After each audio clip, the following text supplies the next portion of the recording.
Dans cette villa, près de Paris, vécut l'une des plus grandes musiciennes du 19e siècle, Pauline Viardot.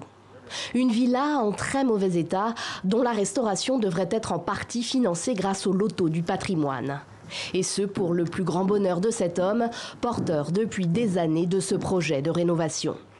Ici, dans ces salons, qui aujourd'hui, grâce au loto du patrimoine, vont être sauvés, se retrouvaient Charles Gounod, Camille Saint-Saëns, Gabriel Fauré, le très jeune Gabriel Fauré, qui doit beaucoup à Pauline Viardot.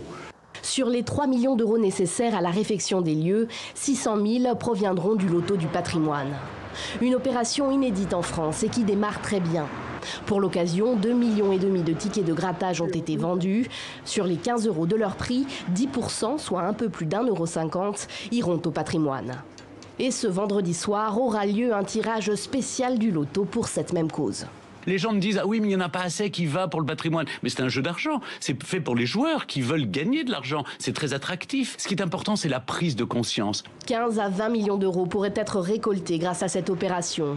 Des recettes qui vont abonder un fonds spécial dédié aux monuments emblématiques en péril sur quelques 270 sites sélectionnés.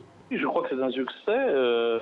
Et ça a au moins l'avantage de faire beaucoup parler du patrimoine. Maintenant, ça reste très peu par rapport aux besoins qui sont immenses. 3% seulement, 3% du budget du ministère de la Culture est donné aux monuments historiques.